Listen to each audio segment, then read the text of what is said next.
Welcome, everyone, to the Texas Public Policy Foundation's Guide to Protesting Your Taxes. I'm James Quintero, and I lead the local government team at TPPF, and I am honored to be joined today by a tax expert who is well-renowned in the great state of Texas and beyond, Mr. Michael Berlanga, and I hope I pronounced that right, Michael. Correct me if I'm wrong. And you need very little introduction, Michael, but for those very few handful of people who may not know you, can you give the audience just a quick snippet of who you are and what got you interested in fighting for the taxpayer? Well, you're very kind. Thanks again for having me. It's always a privilege to work with such a great organization and you and Alicia in particular. But back to my name, it's Berlanga or Berlanga. Depends on whether you're on the border or you're in the rural areas, or if you get to the city, you might call it Berlanga. So I can go, being the son of an immigrant, I'm very proud to recognize that I don't speak Spanish, but I do speak 3 other languages. And when it starts with English, it usually ends with taxes and real estate. So I'm trilingual. I'm San Antonio born and raised, and as a CPA, with a master's in tax, I've been helping people with the government for 40 years. 4 years ago, I developed a fondness for property taxes, and I added that to my level of representation, and I just haven't looked back. It's become a passion of mine to share what we're going to talk about today on how people can help themselves lower their tax liability in November by what they do in the next month to 2 months. Wow, what a great and timely topic, and really appreciate you lending us your time and your talent today. One thing that I do want to mention for the audience before we get into it, because we have a lot of great information to go over, is that Michael is available at michael@re-now.net, and very interested to field any of your questions that might come up throughout the presentation. And so with that said, Michael, can you give me just a little bit of a sense, because right now we have appraisal notices that are in play. Taxpayers around the state are have either just recently got their appraisal notice, or perhaps it is in the not too distant future. Can you give the audience just a feel for what's happening right now? Absolutely, and hopefully we'll skip through that with the slides, because I'll tell you right off the bat, every county varies. But from Bexar County's standpoint, and we're one of the friendliest counties in the state, and I don't say that with any disrespect or nor ignorance of other counties. I've been trained to be an arbitrator in matters that of property taxes, and I've spoken with arbitrators from Lubbock and the Panhandle all the way down to the Valley. But normally speaking, we would have all gotten our notices, the notices that say not a bill, approximately in April, the first week. But because of the confusion over the disaster declaration, the governments, at least in Bexar County and many others, have delayed sending out those notices. In fact, it was only the last week of April that for those who had appointed agents, these professionals that represented them, were those notices sent to those taxpayers vis-a-vis their representatives.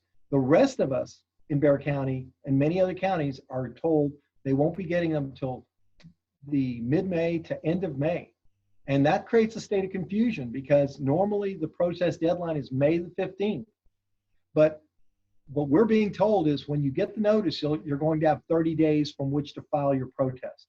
And I think this is working against the protocols, and we're going to talk about protocols that are being ignored, set aside, all in the name of the disaster. And regardless of what line of the politics you're on, the nice thing is we're all united. We're united by property taxes. And so at least for that small segment of Bexar County residents who maybe have received their appraisal notices, is there any early indication as to which direction appraisal values are going? I can tell you that many people who haven't even gotten their notice can go to their county appraisal district website. Most of the counties use the same website. They're pretty friendly once you get into it. There's a little bit of a hiccup as you type in your address or you type in your name. Don't be discouraged. This happens across the board. But once you get in, you can check to see if they've already indicated what your value is for the current year. And it's on the tab for roll value history. We'll show you an example of that. And from what I've seen, the caps that were intended by the last legislative measures to limit the amount by which the values could go up, thus limiting the budgets of local city and county and school governments, well, those are set aside. So we're back to the historical cap that allowed values to go up 10% for tax purposes. And if you know the rule of 72, I'll share it with you. It's that any multiplier up by 10% each year will, in 7.2 years, will allow that value to have doubled in 7.2 years. So many of us were excited about the legislation that was passed. I know the legislators were very proud of it, a bipartisan effort. Unfortunately, so far, no one's come out to say otherwise. And in fact, the local governments, I think, were waiting to see if they could use this set aside of those caps to make sure that they had one more, if not 2 to 3 more years dig at increasing the value and betting on the 82% of the population, at least in Bexar County, that don't traditionally protest, to allow those of us that are listening to be the 18% that maybe get some benefit from taking our argument, our case to the county. Wow, that's amazing, Michael. How many people, what percentage of people did you say do not protest their property taxes? 82%, and that's not me putting my thumb in the air and just guessing. That information is available. The reports are shown. Again, these are information reports that you don't have to request them. They are available. If you in Bexar County, approximately 117,000 protests, which was against over 600,000 property tax accounts. Now you may say, well, wait a minute, I thought y'all had 2 million people in Bexar County or San Antonio, depending on which jurisdiction people like to commonly refer to. The number of people is not the equivalent of the number of properties that are owned.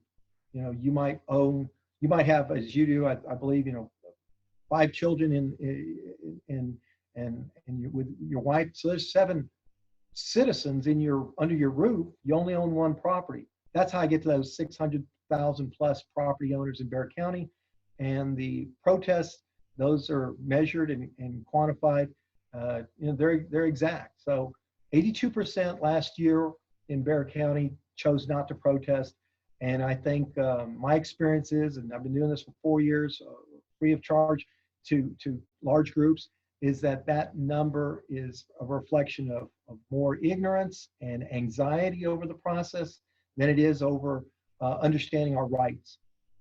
Well, and that's something that I hope we can ease people's minds with today. Some great information to take away some of the anxiety around the process. Before we get there, though, Michael, can you briefly explain for the lay people out there, like myself, what role does an appraisal value play in the entire tax process? When I go to pay my property tax bill, where does the appraisal value fall in that equation? Well, your tax bill that's sent out in October with the first opportunity to pay as early as November with a variety of payment plans is based on a rate times a value.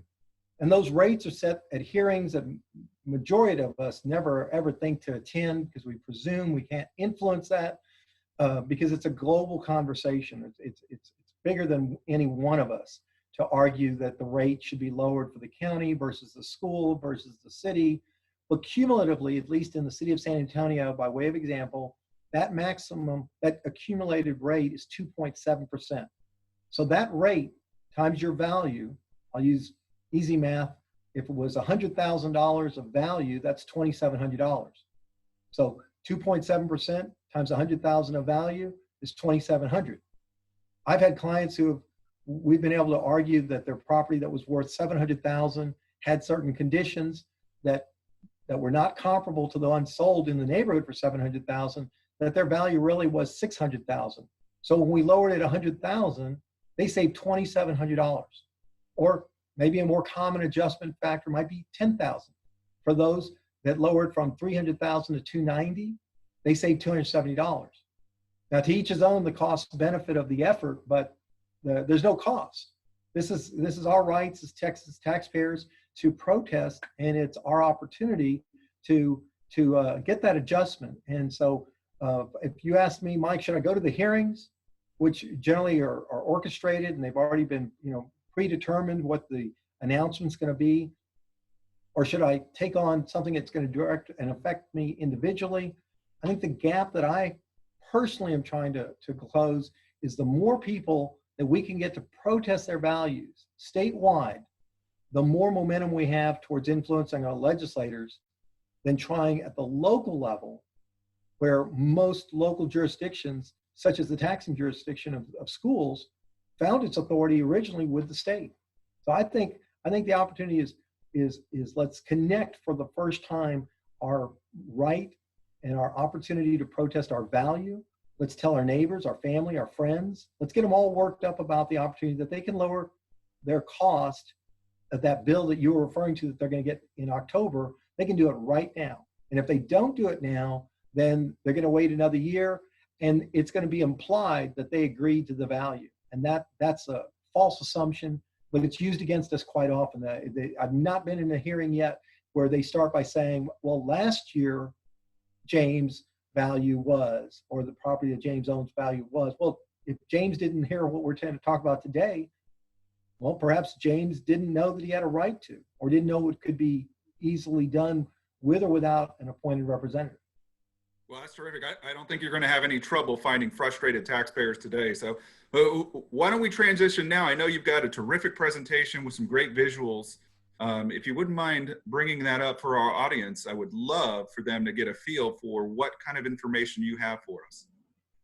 All right. And this is a typical protest presentation. I'm going to skip through many of the slides so that for the benefit of this audience, they get the gist of what I call the 10 Commandments. But I am available, whether under the new normal, we're doing this by way of Zoom or some other video conferencing. Hopefully that normal will be lifted, and will find me out amongst the people being able to do more interactive questions and answers. So this is what I tell people is that the first thing I want to back up and introduce myself is that I'm president of the Christian Chamber of San Antonio, and I like to give people the scriptural authority that I find that gives me inspiration. That is the scripture that says, give to Caesar what is Caesar's and to God what is God's.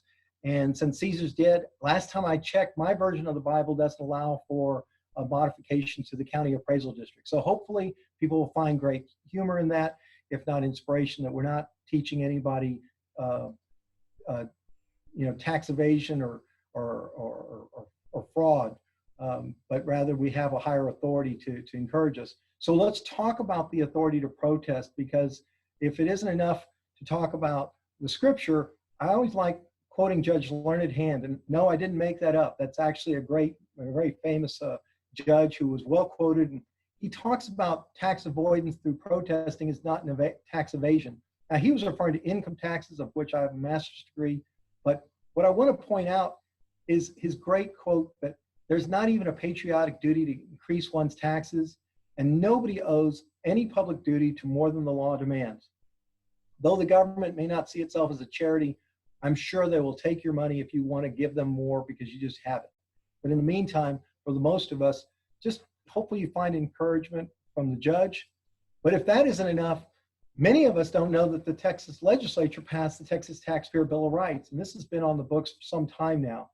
And so we have rights as Texas taxpayers, and the one that we're going to emphasize today is right number 6, and that's our right to contest a decision, because a decision's been made, and that decision has been made to tell you that your value is perhaps more than what it is, even if you went to market.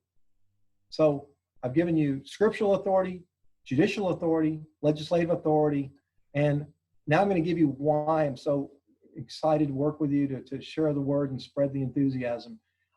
I believe that we're being abused. I believe that the system is outdated.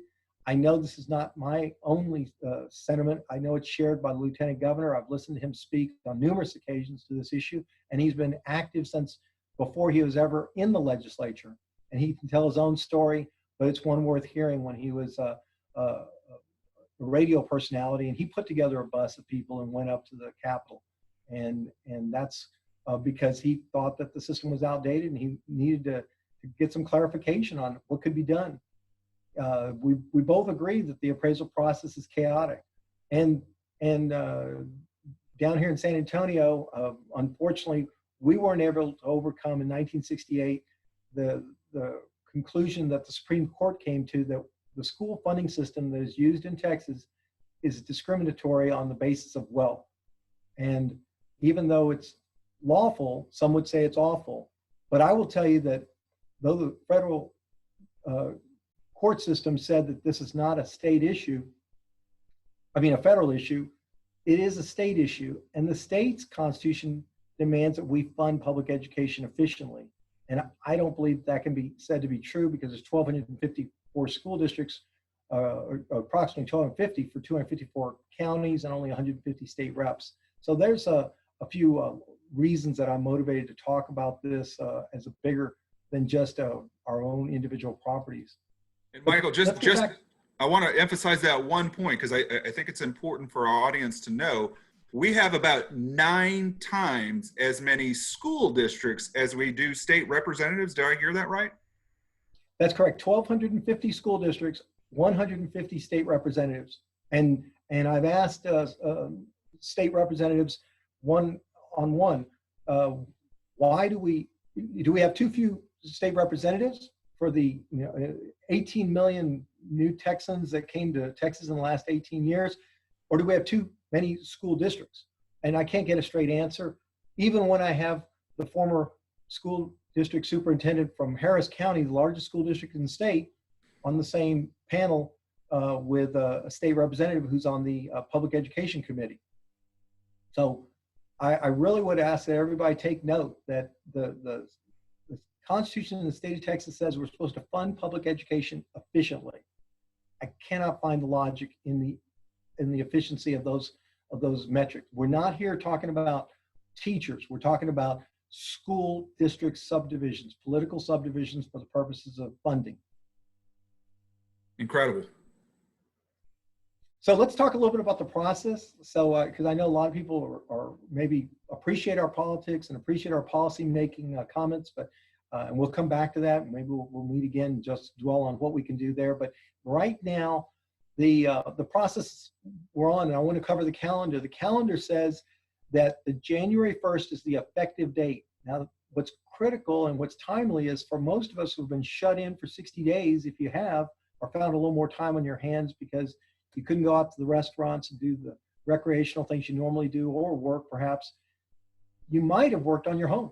You might have had those contractors that were exempt come on over and give you an estimate to replace your roof, or to work on your foundation, or to replace your windows, or any of those things. That information is meaningful because that suggests that as of January 1st, when the value the county put on your property might be relevant to what still needs to be done.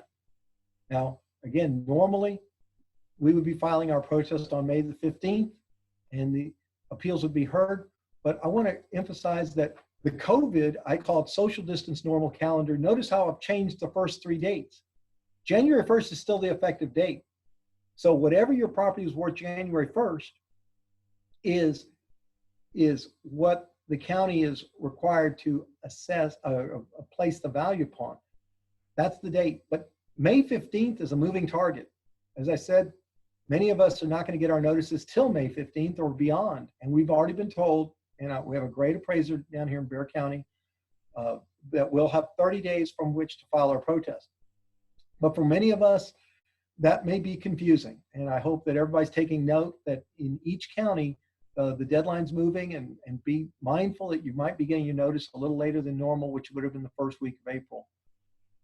But because of that, the social distancing concern, the normal hearings would be started up in late April, early May. Right now, there's not having any hearings in person because they're not allowing for their employees nor for the general public to be exposed to the personal interaction that I think is critical to getting your best opportunity. So if you'll notice, I put that informal and formal hearings are scheduled. from May till perhaps August 31st and beyond. So we're told, and I'll show you the direct quotes that I got from the county, that the Bexar County Appraisal District, this is as of April 21st, was planning to conduct all hearings either electronically or telephonically. Now, you and I, James, we're able to look at each other, but imagine if we were having the same conversation as if we were on the radio and we were trying to point to information that wasn't being shared by video conference. Electronical and telephonic communication might be a great idea a year ago or 2 years ago, but I can tell you last week I had an arbitration telephonically and I felt like I was riding a tricycle compared to the way we can interact today. And we know that some of these technologies are free. I don't know how the government's going to hold itself accountable to being in the best interest of the taxpayer if they don't step it up to at least video teleconferencing. So another quote I just love that came literally from the appraiser was that the notices for individual property owners wouldn't be mailed until it was deemed responsible to do so. I don't know what that means, but I thought I'd share it. It was kind of entertaining. I don't know where the responsibility for protecting the employees of the county, or are we protecting the public? I find that we're protecting the process when both of them come together and we're in rooms where we actually look and see and share information that for many of us is difficult to do only electronically and only telephonically. So right now, if I went down there to protest or to file or send information, I'm being told I can email, e-file, fax, use regular mail, or the Dropbox. I can't even get in the front door, and I can't even stay 6 feet away from the counter in which I can ask a person a direct question, which is a shame because we have an incredible customer service office in Bexar County. So the protest season is supposed to last a long time, and so far, there's not a way that they've allowed for the hearings to be in person. They're telling us to tell you to be patient, which is not a characteristic of leadership. But that's me. January 1st is your effective date. You should be getting a not a bill, quote, notice of value. And everybody that owns property has the right to file their protest even now. Even if you don't wait until you get the notice, you could file a protest. So don't feel like you have to look for it in the mail. You can go to your county website and download the form that says, notice to file protest. And we're going to talk about that because this is what it looks like. This is what it looks like, at least in Bexar County. It's very straightforward. And although you could read those instructions, I'll skip to the high point. Put in your name, put in your address, check the first two blocks, one that you don't agree with the value and that you believe the value is not equal to the other properties they're comparing it to. And in Bexar County, I have to brag on the chief appraiser. If you'll look over here where the heart is, you'll notice that they even have a box where you can ask for the evidence that they're using to come up with the value. Very important block. Now notice, nowhere did we indicate that we're going to tell them what we think it's worth. So the burden of proof is on the county appraisal district. Even if that block isn't on your county form, it's your right under the laws of the state of Texas to request the evidence. And you want them to put on that evidence. You need them to put on that evidence so that you can hold them accountable to how they came up with the value, not modify it as they see fit in response to what you say. So ask for the evidence, and we'll talk about that a little bit. And that's it.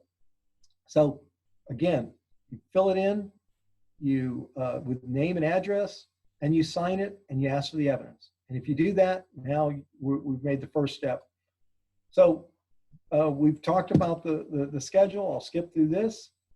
And I'll also note that I like to say acts of God can be blessings in disguise. So for some of us that are looking to maybe avoid too much interaction with contractors trying to offer their services to repair our roofs or to sell us new window coverings, you might note that your insurance company, while you may not have had a claim honored, they may have given you an estimate that said, yes, you have some damage, but it wasn't enough to warrant a claim because it didn't meet your deductible. Well, that could be evidence that you can use to argue that your property has deferred maintenance and repairs from acts of God that have not been addressed yet. So here's my 10 commandments. We're going to try and shoot through this. Hopefully this will get people going. Don't shoot the messenger. Speaking of shooting, these people, like the people who work for the IRS, believe it or not, and I've spent a lifetime doing this. For those of you who don't know, I'm 60 years old, and I got my degree when I was 20. I've got a master's in tax, and I never take it out on the messenger. They generally are overworked, undercompensated for, and have no incentive. So if you take it to them as if it's personal, you take your politics to them, you probably stand a better chance of losing their attention than getting them to give you some empathy and sympathy, because they're paying taxes too. So don't shoot the messenger for the process that they're employed to take us through.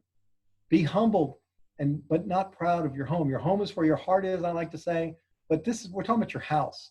And so look for all the things that you otherwise wouldn't focus on. Look for those cracks in the sheetrock. Look for those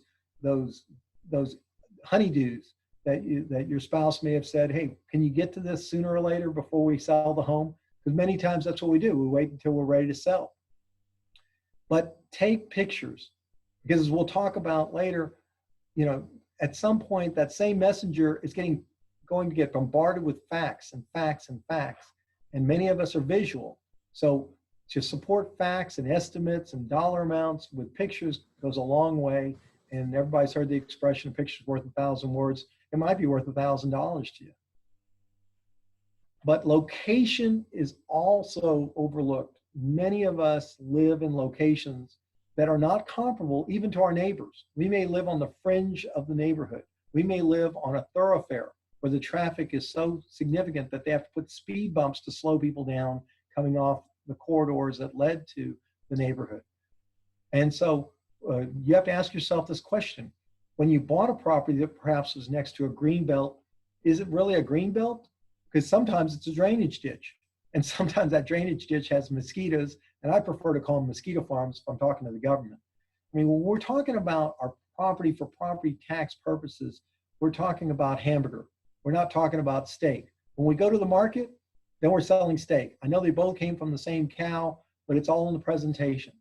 I mean, you might be under the noise of a flight pattern. We have an international airport here in San Antonio, and they're continuing to lower the threshold by which the planes can come in. And that may be a cause of concern for your future value. It's certainly worth raising the issue. There may be sex offenders in your neighborhood that are distinguishing the neighbor and the trend in that market. And it certainly doesn't hurt to throw it out there. It might be something that the appraiser is sympathetic to. By way of example, this is a property I'm very fond of because I happen to live there. And on this house, where I also office, as you can look back towards the golf course, I've got what some would consider a significant view. I certainly would suggest it's a great view. It's got the 16th tee box, it's got the 15th green, and what you can't see is even the driving range in the sunset. But if you compared it to the house across the street, just directly across the street named Greensboro, you'll see a house that its backyard view is of a fence that protects them from a view of an alley, that protects them from their neighbor's fence.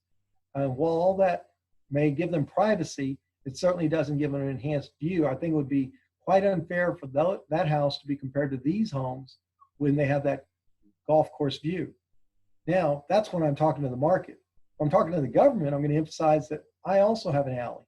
And that alley, believe it or not, was a night of entertainment for me one night when somebody was inebriated and they drove down the alley and they got to this oak tree and they turned to avoid the oak tree and ran into the fence in the backyard. And so it's the same property with the same view, also has the same issues of privacy and security because of the alley access and the public street access. This is not a gated neighborhood. It's an older neighborhood with an older golf course. So hopefully it gives people a sense of again, the highs and the lows of talking to the market and talking to the government. So this next issue is becoming a trend that everybody has to be mindful of. And I'm going to go through this because you cannot separate the land from the improvement, the land from the structure. Nobody has, unless you're in a new neighborhood where there is a lot that has been sold that could suggest what that lot would be worth if there wasn't a structure on it. So unless there's been a tornado or something that has taken out a home in your neighborhood, most established neighborhoods do not have vacant lot sales. So maybe to make it more clear, let's go through a case study. In this case, in 2015, the value of the entire home was $185,000, including a land value of $34,000 and an improvement or structure value of $150,000. Notice what happened was that the structure was increased by 10% the following year, while the land was increased by 68%. So everything I've been telling you about being mindful of what the government doesn't know that's within your home, that's underneath your roof, that they have not visited, went out the window, because look at the majority of the increase that came, such that after the informal hearing, the taxpayer by themselves with a little bit of coaching got it down to $213,000. But that didn't reduce their taxes, that just reduced their market value, because the tax value could only go up 10%. So we said to the taxpayer, go back and argue, where did they get this land comp? Where did they justify the land is worth $58,000? And after the formal hearing, without me even being there, they were able to get some compromise. They reduced the value to $190,000. So a few years ago, I was bragging and excited, and I thought, we've got something going on here. We just need to educate people more to this. Look what's happened since that time. Same property. Let's look at the bottom line first. The property they didn't reduce the land value. Notice we've got the $190,000 in the appraised column, but they reduced the improvements, even though the argument was made about land. Now the value that's been used for tax purposes was $190. The following year, they pumped it up to $200. The following year, $239. Oops, excuse me. But look at last year. It went up to $223, and they're back to their old tricks again. $58,000 to $72,000. You see where I'm at in that land market column? They've gone from what was 34 in 15 to 58 to 58 to 58, and then arbitrarily $72,000. This is going to be a point of strategy for many of the districts, and most people are not prepared to say, I just can't understand how you got this allocation to emphasize land when you do not have an absent lot, a lot without anything that's been sold in that year. And if you'll notice, that is substantial. And that causes me great concern for those taxpayers who don't understand this. So let's go on to number 6. My next commandment, as I like to refer to them, is connect with your new formal panel. I don't know how they're going to do it. I'm telling everybody, wait till the last day to file your protest in the hope that you won't get even scheduled for until maybe mid-June or maybe July, and at which time hopefully the counties will relax their argument that in the name of social distancing that we can't have a hearing in person. We're researching through our colleagues in the legal field as to whether that denies us due process. I don't have an answer at this point, but I promise you, much of what I'm going to tell you going forward has to do with gaining empathy and sympathy from these same people who pay taxes that are hearing our arguments. These people also pay taxes. And if I can't get within 6 feet of, or even in person, this is going to work against the taxpayer.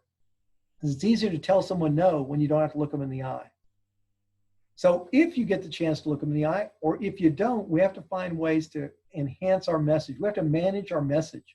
We have to inform with facts. We've talked about that. We want to entertain with images and pictures.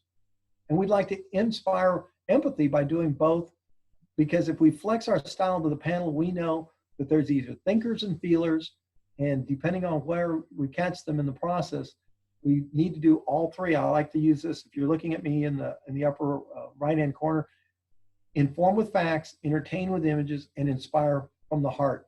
That's how you're going to do your best to maximize whatever your message is, whether it's protesting your property taxes or appealing to your spouse for where you're going to eat today. But this is not based on my opinion. This is based on psychologists who will tell you in the English-speaking population, we're evenly divided in our social style. We're either high feelers or low feelers, high thinkers or low thinkers. So When we're comfortable talking to somebody without any flexing, it's probably because we're in that same quadrant or that same fourth of the audience that is like us. But the likelihood is that the audiences generally include the other types of social styles. Thus, we need to know our style and we need to recognize the limitation. We may be a thinker like an accountant or a surgeon, but we might be appealing to a panel that has a feeler, somebody who maybe is like a receptionist or a salesperson. So that's where those feelers and those thinkers are not predisposed to telling us how they best receive information. That's why we come back to these very basic tips, but they're empowering. If you think of being an analytical and you just want to overwhelm them with facts, you might be missing out on giving them some pictures or encouraging them to be sympathetic because you're just having a hard time continuing to afford to pay these taxes. My seventh and eighth are not one and the same, but it's worth noting your home is not on the market. I'm a real estate broker. I love to tell you that I'm going to get you the highest value possible, but that's when you're ready to go to market. And unless your home is, you work for a builder, your home's no different than your car. You're not driving a demo unless you work for a dealer. Your car, if you wanted to trade it in today, would deserve to be tuned up, cleaned up, and certainly polished. And so think of your home like your car. It's not ready to go to market, and it certainly deserves your best efforts before you go to market. Because the typical home costs of a sale are 1% to the title company, 6% to the realtors, who then advise you to make it probably as much as 3% or much more for minimum home improvements and repairs to make it market ready. So I constantly tell everybody, please make this point. The government is out of line to suggest that they should compare your home to the market value of homes that have been ready to market. Your home is not ready to market, and it's unfair that your home is even anywhere inside of 90% of the market value of those homes that they're going to suggest have been sold. These are some of the issues that are common. I mean, from the landscaping to the foundation, from the elevation, that's how the house looks on the outside compared to the roofing, from exterior to interior painting. Just go on down the line and you'll find these are common realtor recommendations. Do you have the latest window coverings? Do you even have window coverings compared to the neighbor that sold their home? Are your kitchen appliances to your counters up to date with, again, those homes that are selling in the neighborhood? Or maybe your lighting to the latest home audio is not, again, comparable to the homes that are currently being brought to market. And Michael, but all that said, I like to say keep your peace within you and also with the Bear Appraisal District if you were in Bear County, because arbitration is an option, and many of us don't know that we have that option available to us. We do not have to only assume that we take the ruling of the panel at the formal hearing or sue. We don't have to necessarily sue. So keep your peace. Don't become attached to the outcome. You might be surprised. They might be sympathetic to you if you don't go in there and tell them a number that's higher than what they may be leaning towards, and commit to the process, presenting and appealing. So just to recapture the process, we want to file our protest by the 15th and/or 30 days from when we get the notice. We want to attend the informal hearing, if possible, in person. We'd like to follow up to that informal. Sometimes you may strike a chord with that appraiser and you may want to follow up before the formal, and maybe you'll come to a number that's acceptable to you.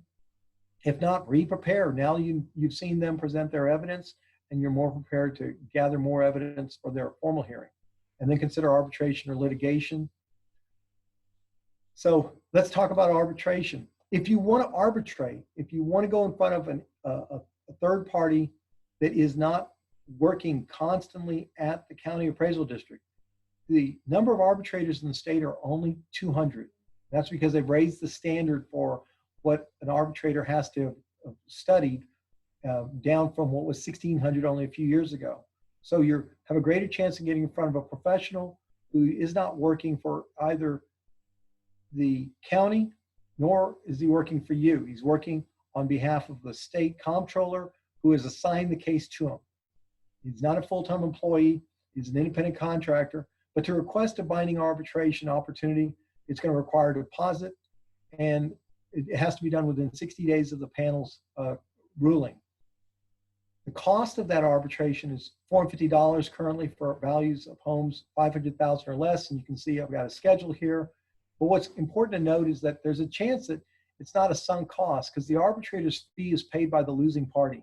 So if you're able to get your value closer, or the arbitrator's value to rule closer to your value, the halfway point, as I like to call it, then that fee is going to be paid by the county. As a result, the county is invited, once you file for arbitration, to revisit so that they can avoid that fee. This is a picture, however, for those who don't choose to go to arbitration, of my favorite chief appraiser, Mike Amosquita, because this is a picture of him and I before a lawsuit. Now, this is a picture of the taxpayer. As you can see, who's smiling and who isn't. But the taxpayer, he chose to file a lawsuit. And after we were done, we had reduced the value by $2 million on his structure. But I might add, that was without even going to court. They were willing to negotiate and they were willing to come to terms so that they would avoid a court, perhaps even a jury trial. So please keep in mind that Mr. Amosquita is a rare bird. He's been attending legislative sessions since 1997. I think he's sympathetic to the residential property owners specifically. And he will tell you, and this is his quote, that he doesn't have any more stroke with the legislature than you or I or the man in the moon. And when given all the blame for the increase in values, he's asked our county commissioners to sue him so they could play this conversation out in a public venue, and his request was denied. So recognize that the chief appraiser is the, if you will, is the scapegoat for the encouragement of the appraisal district board of directors, who are represented by taxing jurisdictions, people that are appointed by your cities, your schools, and your counties to set a budget and hire your chief appraiser. I think some questions we could get into, and we'll get away from the slides, are, what's the effect of COVID? In summary, I will tell you that it's still not clear, and maybe it's still subject to lawsuits, where the market's going, as to whether or not a disaster should be defined as only weather related, as Harvey defined a disaster a few years ago. But the disaster has not affected the effective date for valuations. It's still January 1st. And the question as to whether the COVID disaster affect Senate Bill 2 for value caps for local governments, it helps government, but it's not helping the taxpayers, that we have no benefit from all the hard work of the last legislature. And I also think it's an opportunity for us to introduce the conversation of the new normal for funding schools. Since 25 to 30% of the time this last school year, we were now responsible for the custodial, keeping our kids at home.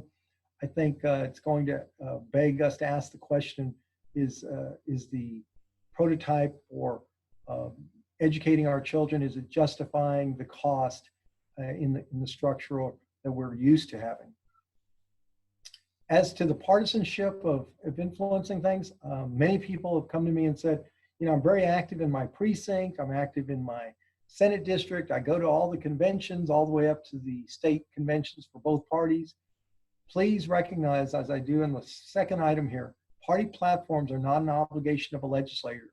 So the legislation really begins before the session, and resolutions / movements can be the genesis of lawmaking. I'm not discouraging anybody from their motivation to be involved in conventions, but I am encouraging them to recognize that you need to recognize the limitation of a partisan position on this. It's not just the parties, it's the individual legislators that need to hear from you and perhaps recognize that you and your neighbors and your family and friends are really taking the counties to task on these values. So I'm going to conclude with this. I always like the humor of this cartoon, which suggests that the government is like the coyote. He's painting us a tunnel by which we can perhaps find progress. But as you can see, he's painting it on a wall. And he's assuming the roadrunner can't go through it. But we're like roadrunners. We might have found a way to even fool the coyote.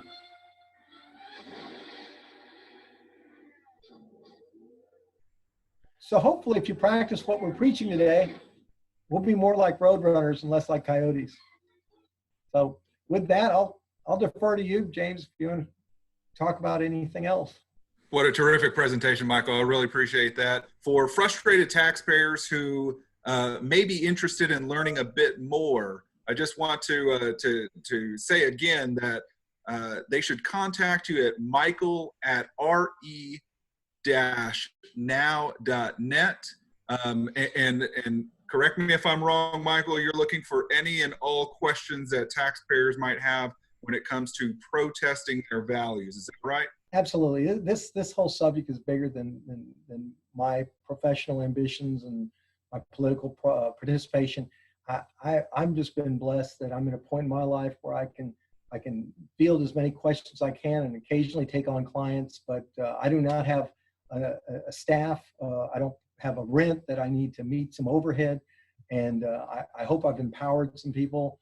We're working on an online presentation that, perhaps we'll put a price on it, but we've even formed the A+ True Tax Center so that as a nonprofit, we can educate and advocate for taxpayers, not only to their knowledge in this particular application, but also hopefully working with great groups like Texas Public Policy Foundation to influence policymakers to bigger ideas than just, oh, go protest. But I just think that it's so timely. It's so timely, and it's we've talked about this offline that public education represents more than 50% of the state budget, and it represents more than 50% of our local taxes. And that's a conversation perhaps for another session, but I don't know a better way to close the gap between that tax and the legislators looking for new solutions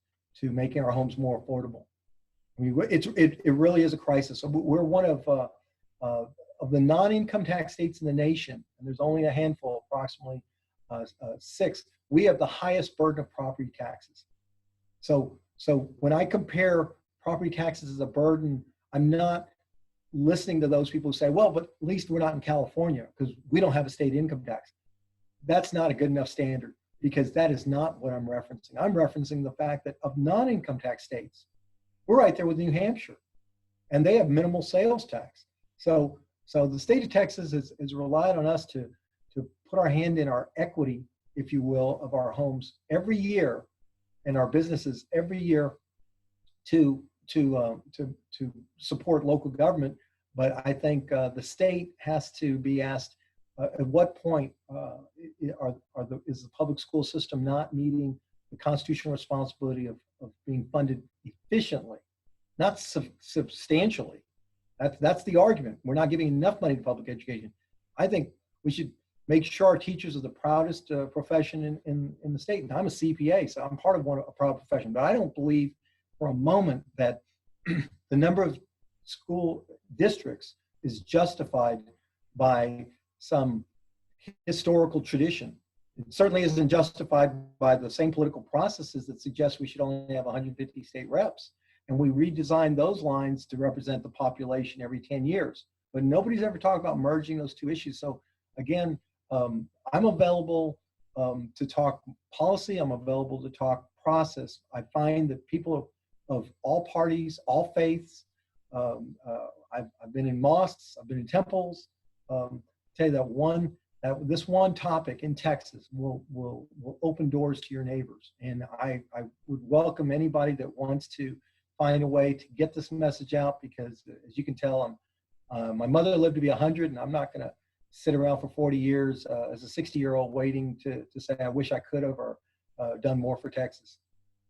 And just to go back to something that was on one of your previous slides, I think some of the hope from last session was that the legislature had installed enough reform this last go round, that taxpayers could maybe take a little bit of a sigh of relief. But with everything that's happened, I think the onus is the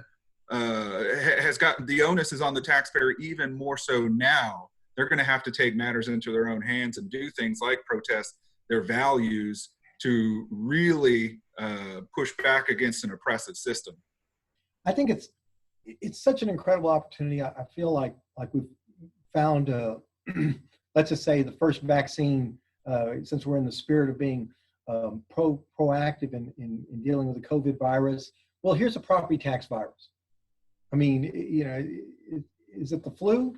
I don't know about how far to take this analogy. We're all affected by the property taxes, and we have a vaccine. And the vaccine starts with filing a protest. And if you're willing to file a protest, and encourage your neighbors to file a protest, are they willing to then show up and vote?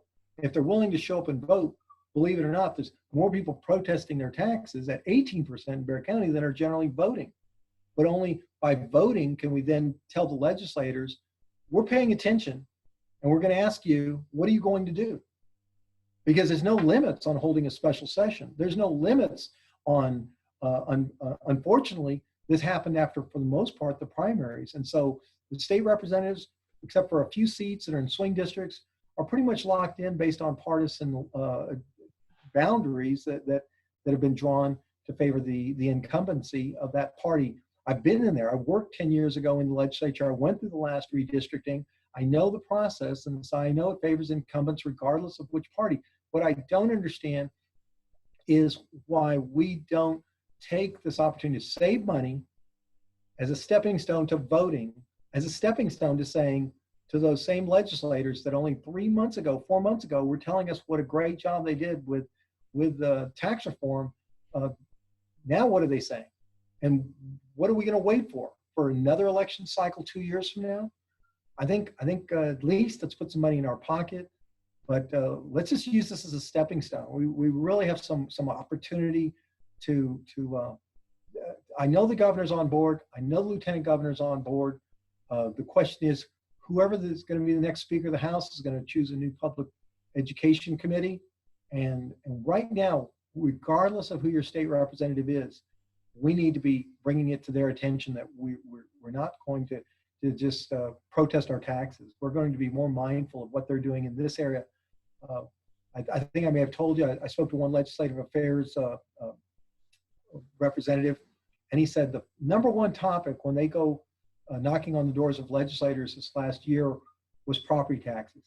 And he asked me what the second and third one, what I thought the second and third one was. And he said, and I said, no, what is it? He says, we never get to it. You know, once they start talking about property taxes, there's no talking about second and third priorities.